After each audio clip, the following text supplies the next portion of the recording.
నా ఆశలని తీర్చువాడా, నిన్నే నమ్మితినేసయ్యా.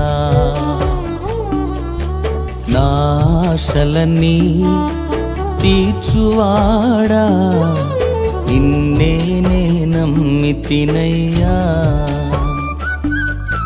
నాకున్న ఆధారం నీవేనయ్యా, నా క్షేమమంతయు నీలోనయ్యా. నాకున్న ఆధారం నీవేనయ్యా, నా క్షేమమంతయు నీలోనయ్యా. ఏదైనా నీ వల్లే జరుగునయ్యా, ఏదైనా నీ వల్లే జరుగునయ్యా. నా ఆశలని తీర్చువాడా, నిన్నే నమ్మితినేసయ్యా. నా ఆశలని తీర్చువాడా, నిన్నే నమ్మితినయ్యా. ప్రభునామానికి మహిమ కలుగును గాక. మరొకసారి ప్రేక్షకులందరికీ నిండు శుభాభివందనాలు తెలియజేస్తున్నాను. ఇమ్మానుయేలు ప్రార్థన పరిచర్యల ద్వారా క్రీస్తు స్వరమాలిక అనే యొక్క ప్రవచన్ టీవీ ప్రోగ్రాంను వీక్షిస్తూ ఉన్న ప్రతి ఒక్కరికి మరొకసారి శుభాభివందనాలు తెలియజేస్తున్నాను. నేటి ధ్యానాంశాన్ని ప్రారంభించుకునే ముందు ప్రార్థన చేసుకుందాం. అత్యంత కృపా కనికరం కలిగిన మా ప్రియరక్షక మీ గణనామానికి వేలాది స్తుతులు స్తోత్రాలు వందనాలు. మరొక పర్యంతము నాయటి రీతిలో తండ్రి నీ సువార్తను ప్రకటించడానికి ఇచ్చిన సమయాన్ని బట్టి స్తుతిస్తూ ఉన్నాం. గడిచిన వారం నాయన వర్తమానం ఎంతైనా తండ్రి కొంతమందికైనా ఉపయోగకరంగా ఉందని నమ్మి స్తుతిస్తూ ఉన్నాము. మరలా తిరిగి నాయన పరిశుద్ధ గ్రంథంలో నుండి నీ మాటలు తండ్రి నాయన మేము ధ్యానిస్తూ ఉండగా మీ ఆత్మను మా మధ్యలో సంచరింపచేయనీయమని, ఈరోజు ఏ మాట ద్వారా మాతో మీరు మాట్లాడని ఉద్దేశించున్నారో అటు మాట వింటున్న ప్రతి ఒక్కరికి దీవెనకరంగా మీరు మలచమని, సమస్త మహిమ ఘనత ప్రభావములు మీరే పొందుకొనమని యేసే అతి శ్రేష్టకరమైన నామమందు ప్రార్థించి స్తుతించి అడిగి వేడుకొంచున్నాము తండ్రి, ఆమేన్. పరిశుద్ధ గ్రంథంలో నుండి నేటి ధ్యానాంశముగా రూతు గ్రంథము 2వ అధ్యాయం 2వ వచనాన్ని చదువుకుందాం. రూతు గ్రంథము 2వ అధ్యాయం 2వ వచనాన్ని చదువుకుందాం. మోయాబీయురాలైన రూతు. చాలండి, ఈరోజు మన ధ్యానాంశం మార్పు చెందిన మోయాబీయురాలు. పరిశుద్ధ గ్రంథంలో మనం ఆలోచన చేసినట్లయితే ఈ చదువుబడిన ఈ వచనంలో ఒక స్త్రీ మనకు కనబడుతుంది. ఆమె మోయాబీయురాలుగా మనకు కనబడుతుంది. మోయాబీయురాలు అనగా ఆమె మోయాబు దేశానికి చెందినదిగా కనబడుతుంది. మోయాబీలు ఎవరు అని మనం ఆలోచన చేసినట్లయితే ఆదికాండము 19వ అధ్యాయం పరిశుద్ధ గ్రంథంలో నుండి ఆదికాండము 19వ అధ్యాయం 37వ వచనాన్ని మనం చదివినట్లయితే, వారిలో పెద్దది కుమారుని కని వానికి మోయాబు అను పేరు పెట్టెను. ఎవరు ఈ మోయాబీలు అని మనం ఆలోచన చేస్తే లోతు యొక్క పెద్ద కుమార్తె సంతానంగా మనకు కనబడుతుంది. లోతు సొదొమ గొమొర్రా పట్టణం నుంచి ఆ యొక్క దేవుని ఉగ్రత నుంచి తప్పింపబడి బయటకు వచ్చిన వెలుపలి లోతు ఒక సోయరు అనే లోయలో నివసించినట్లుగా మనం చూస్తూ ఉన్నాం. ఎప్పుడైతే అక్కడ పర్వతములో నివసిస్తూ ఉన్నాడో లోతు ఇద్దరు పిల్లలు కూడా తమలో తాము ఇలా అనుకుంటూ ఉన్నారు. ఏమన్నానంటే, తండ్రి ముసలితనంలో ఉన్నాడు, మనకు ఎలాగో ఇంకను పెళ్లి కాలేదు కనుక తండ్రితోనే పాపం చేసి బిడ్డలను కనాలనే ఒక దురాలోచన. ఇక్కడ ఒక నిమిషం మనం ఆలోచన చేయవలసిన విషయం ఏంటనంటే, చాలామంది క్రీస్తు విరోధులు ఈ వచనాన్ని చాలా వ్యంగ్యంగా మాట్లాడుతూ ఉన్నారు. ఇక్కడ పాపం చేయాలనే ఆలోచన లోతుది కాదు, పాపం చేయడం దేవుని చిత్తం కాదు. అపవాది చేత వారు ప్రేరేపింపబడి అపవాది యొక్క ఆలోచన వారిలోనికి వచ్చిన కారణాన ఇటు పాపం చేసినట్లుగా మనం చూస్తూ ఉన్నాం. ఆ పాపం ద్వారా లోతు పెద్ద కుమార్తె కనిన సంతానం మోయాబీయులుగా కనబడుతున్నాడు. మోయాబీయులు ఒక దేశాన్ని స్వతంత్రించుకున్నట్లుగా మోయాబు ప్రాంతంలో వారు నివసిస్తూ ఉన్నట్లుగా మనం చూస్తూ ఉన్నాం. ఇప్పుడు మనం చదివిన ఈ వచనాన్ని మనం ఆలోచన చేస్తే రూతు మోయాబీయురాలుగా కనబడుతుంది. అనగా పాపపు సంతానానికి పుట్టిన ఆ యొక్క జాతికి ఆమె కనబడుతున్నట్లుగా మనం చూస్తూ ఉన్నాం. ఈరోజు నీవు నేను గ్రహించవలసిన ఒక ఆత్మీయ సత్యం ఏంటంటే, మోయాబు ఈ లోకానికి సాదృశ్యంగా ఉంటే ఒకానొకప్పుడు మనము కూడా పాపంలో బ్రతికిన వారం, శాపంలో బ్రతికిన వారం, దేవుని యొక్క చిత్తాన్ని విడిచి బ్రతికిన వారం. ఈరోజు దేవుని కృపలో నీవు నేను రక్షింపబడి దేవుని సన్నిధిలో చేర్చబడిన వారం. మోయాబీయురాలైన రూతు ఏ విధముగా మార్చబడిన తర్వాత తన జీవితాన్ని కలిగి జీవించిందో, ఒకనాటి పాపపు శాపపు జీవితాన్ని విడిచిపెట్టి దేవుని సన్నిధిలోనికి చేర్చబడిన మనం కూడా అటు విధానంలో జీవించవలసిన వారముగా ఉంటూ ఉన్నాం. ఒక ఆలోచన చేయాలి. ఈరోజు రూతు జీవితంలో నుంచి ప్రభు మనతో మాట్లాడుతున్న మాటలను ఆధారంగా చేసుకుంటూ మన ఆత్మీయ స్థితి ఎలా ఉందో ఆత్మ పరిశీలన చేసుకోవడం చాలా ప్రాముఖ్యమై ఉంది. మనం ఆలోచన చేసినట్లయితే రూతు గ్రంథం 1వ అధ్యాయం 1వ వచనాన్ని మనం చదివినట్లయితే, న్యాయాధిపతులు ఏలిన దినముల యందు దేశంలో కరువు కలుగుగా యూదా బెత్లెహేము నుండి ఒక మనుష్యుడు తన భార్యను తన 2 కుమారులను వెంట పెట్టుకొని మోయాబు దేశమున కాపురముండుటకు వెళ్ళెను. ఆ మనిషిని పేరు ఎలీమెలెకు, అతని భార్య పేరు నయోమి. నయోమి కుటుంబం బెత్లెహేమును విడిచి మోయాబు దేశానికి వెళ్ళినట్లుగా మనం పరిశుద్ధ గ్రంథంలో చూస్తూ ఉన్నాం. బెత్లెహేము అనగా రొట్టెల ఇల్లు, లేదంటే ఆశీర్వాదపు పురంగా కనబడుతోంది. ఆ దేశంలో కరువు వచ్చినప్పుడు వారు ఎక్కడ సమృద్ధి ఉందా అని వెతుకుతూ ఉన్నారనంట. ఈరోజు మనం గ్రహించవలసిన ఒక ఆత్మీయ సత్యం ఏంటనంటే, దేవుని సన్నిధిలోనికి చేర్చబడిన తర్వాత అపవాది మనకు లోకాన్ని ఆకర్షించడానికి, లోకపు ఆశల వలయంలోనికి మనల్ని నెట్టివేయడానికి, లోకము సమృద్ధి కలిగిన ప్రాంతంగా మనకు చూపిస్తూ ఉంటూ ఉంటాడు.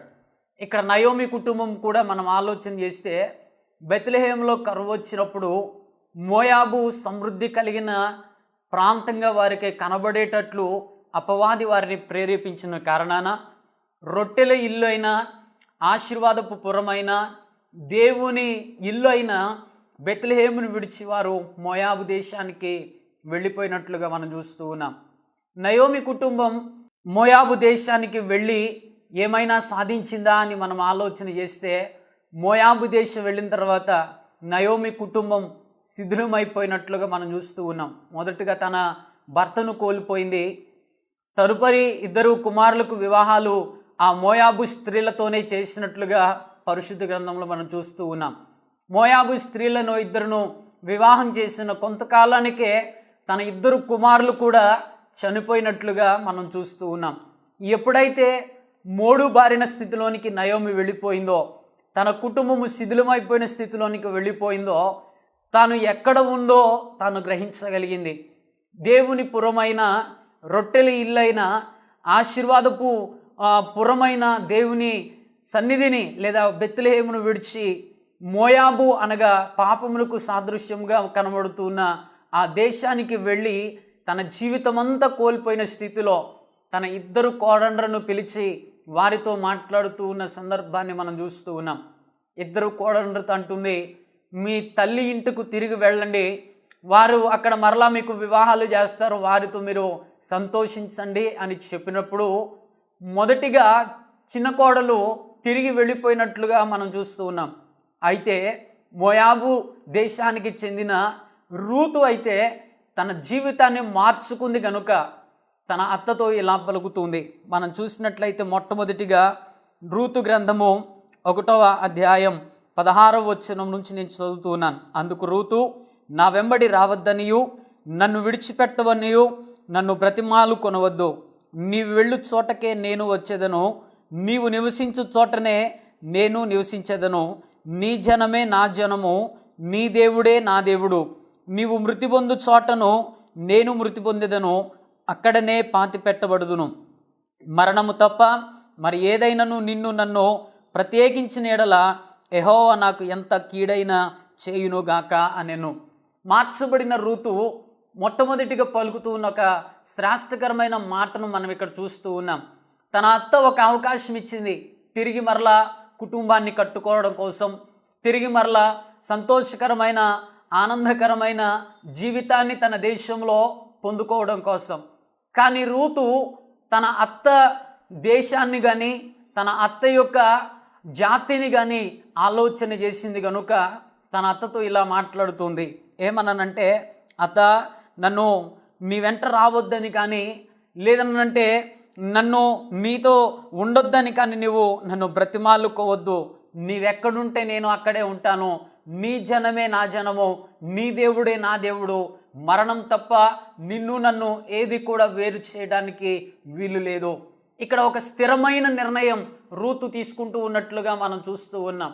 నిజమే, ఒకప్పుడు పాపంలో శాపములో లోకమనే మోయాబులో బ్రతికిన మనలను ప్రభు విడిపించాడు, ప్రభు సన్నిధిలోనికి చేర్చాడు. ప్రభు సన్నిధిలోనికి వచ్చిన మనం, మార్పు చెందిన మనం రూతు వలె స్థిరమైన నిర్ణయం కలిగిన వారముగా బ్రతకాలి. స్థిరమైన నిర్ణయంతో బ్రతకగలిగితే ప్రభువు ఆశ్చర్య కార్యాలను మన బ్రతుకులో చేయగలిగిన గొప్పవాడుగా కనబడుతూ ఉన్నాడు. వాస్తవానికి రూతుకు ఒక మంచి అవకాశం, తన తల్లిదండ్రుల కుటుంబంలోనికి వెళ్ళి తిరిగి మరలా వివాహం చేసుకుని తిరిగి మరలా ఆనందదాయకమైన జీవితాన్ని జీవించడానికి. అయినప్పటికీ ఆ జీవితాన్ని తను ఎంచుకోవడానికి ఇష్టపడట్లా. చాలామంది నేటి దినాలలో దేవుని సన్నిధిలోనికి చేర్చబడిన తర్వాత, దేవుని సన్నిధిలోనికి వచ్చిన తర్వాత లోకాన్ని ఆకర్షిస్తూ ఉంటారు, లోకం వైపు చూస్తూ ఉంటారు, లోక ఆశలలో బ్రతకడానికి ఇష్టపడుతూ ఉంటారు, లోక పాపములోనికి తిరిగి మరలా వెళ్ళిపోవడానికి ఇష్టపడుతూ ఉంటారు. ఈరోజు నీవు నేను గుర్తించవలసిన ఒక ఆత్మీయ సత్యం ఏంటనంటే, దేవుని చేత విమోచింపబడిన మనము, దేవుని సన్నిధిలో చేర్చబడిన మనము మరలా ఆకర్షిస్తూ ఉన్న లోకం వైపు కానీ లోక ఆశల వైపు కానీ పరుగులు తీస్తూ ఉన్నట్లయితే దేవుని ఉగ్రత మన మీదకు వస్తూ ఉందని మనం గ్రహించాలా. ఒక ఉదాహరణ నేను ఇచ్చి ముందుకు వెళ్ళడానికి ఇష్టపడుతూ ఉన్నాను. అదే సొదొమ గొమొర్రా పట్టణంలో దేవుని ఉగ్రత రాబోతూ ఉందని దేవుని దూతల ద్వారా లోతు కుటుంబానికి వర్తమానము పంపబడినప్పుడు వారు దేవుని దూతల ద్వారా వెలుపలికి తీసుకుని వచ్చిన తర్వాత దేవుని దూతలు వారికి ఒక ఆజ్ఞ జారీ చేశారు. వెనుకకి చూడక ముందుకే వెళ్ళిపోండి. ఎందుకనంటే వెనుక దేవుని ఉగ్రత రాబోతూ ఉంది. ఆ ఉగ్రతలో మీరు నాశనం కాకుండానట్లుగా ముందుకే సాగిపోండి గాన వెనకకు చూడవద్దు అని ఒక ఆజ్ఞ జారీ చేసినట్లుగా మనం చూస్తూ ఉన్నాం.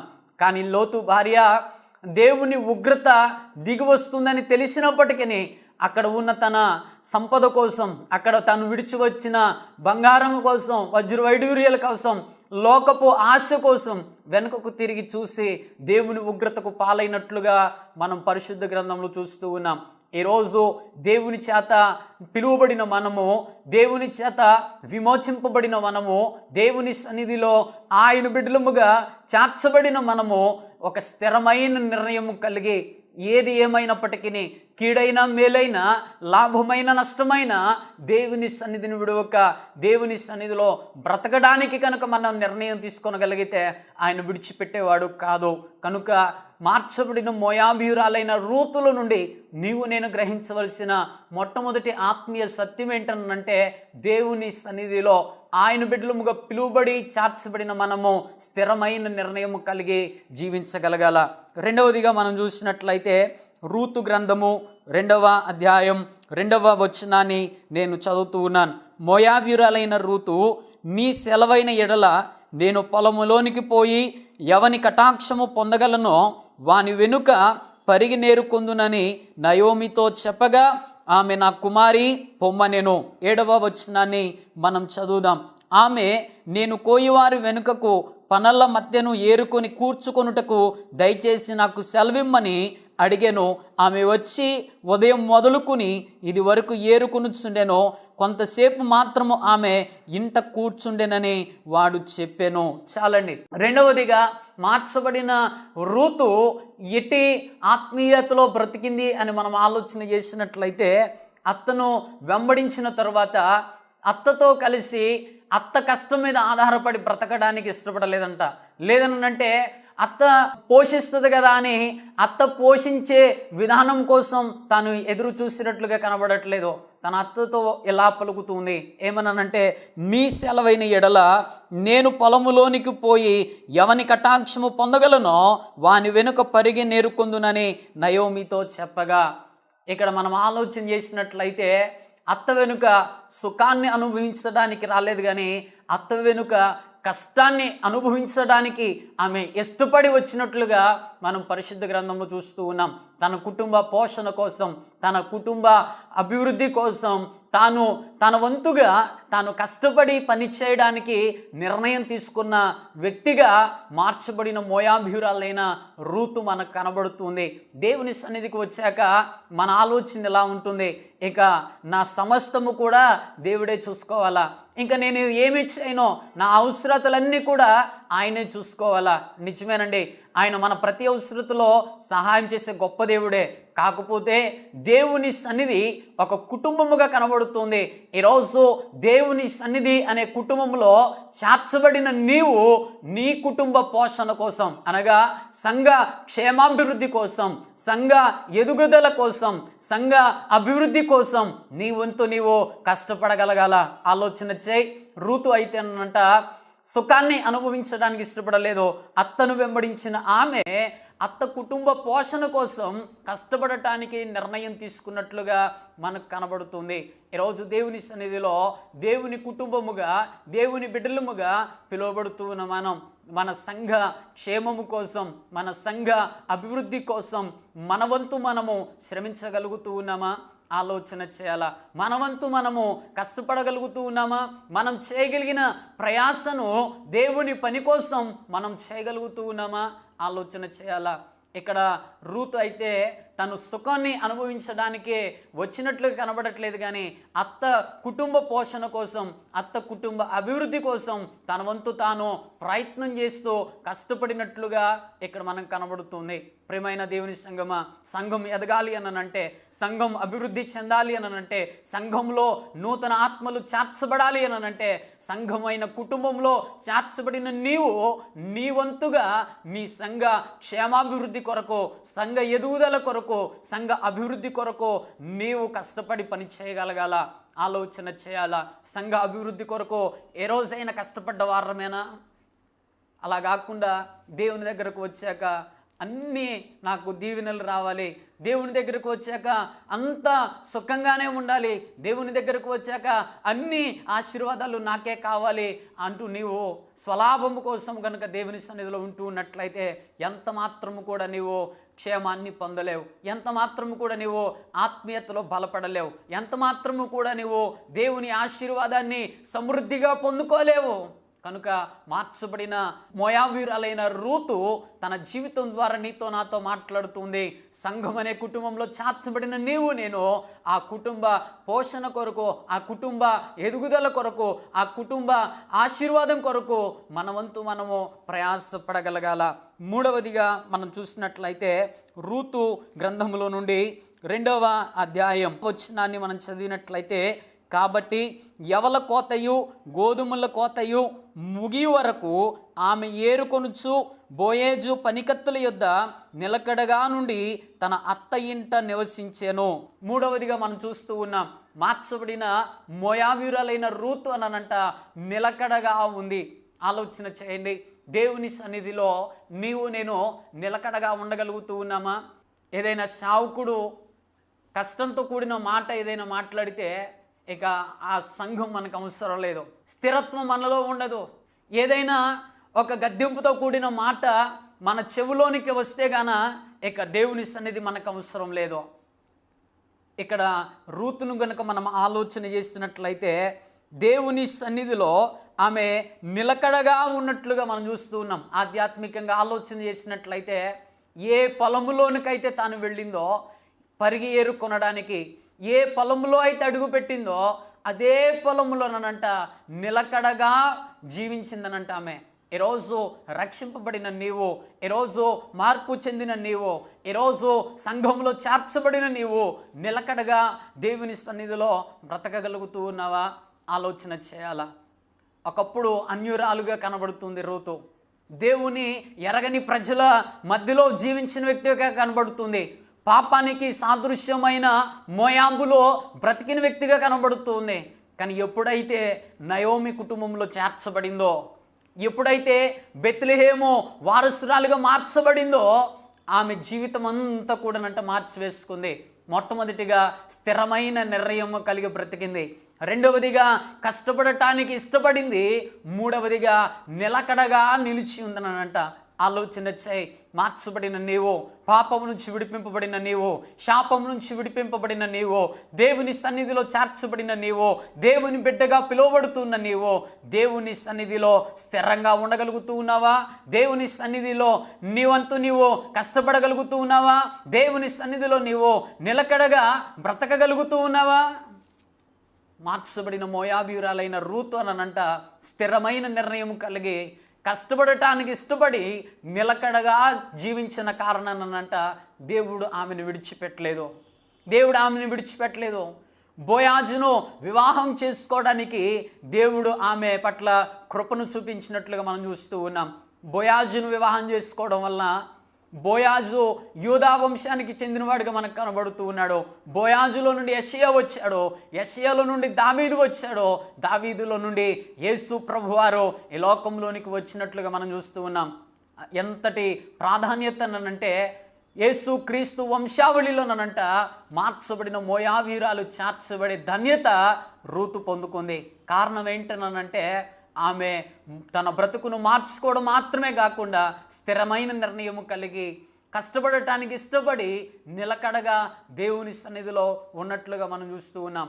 ఈరోజు ఆయన చేత విమోచింపబడి రక్షింపబడి ఆయన సన్నిధిలో చేర్చబడి ఆయన బిడ్డలుగా పిలువబడుతున్న మనము కూడా, దేవుని సన్నిధిలో చేర్చబడిన మనము కూడా స్థిరమైన నిర్ణయం కలిగి కష్టపడటానికి ఇష్టపడగలిగి దేవుని సన్నిధిలో నిలకడగా ఉండగలిగితే రూతు కంటే కూడా శ్రేష్టకరమైన ధన్యత ప్రభు మనకి ఇవ్వబోతూ ఉన్నాడు.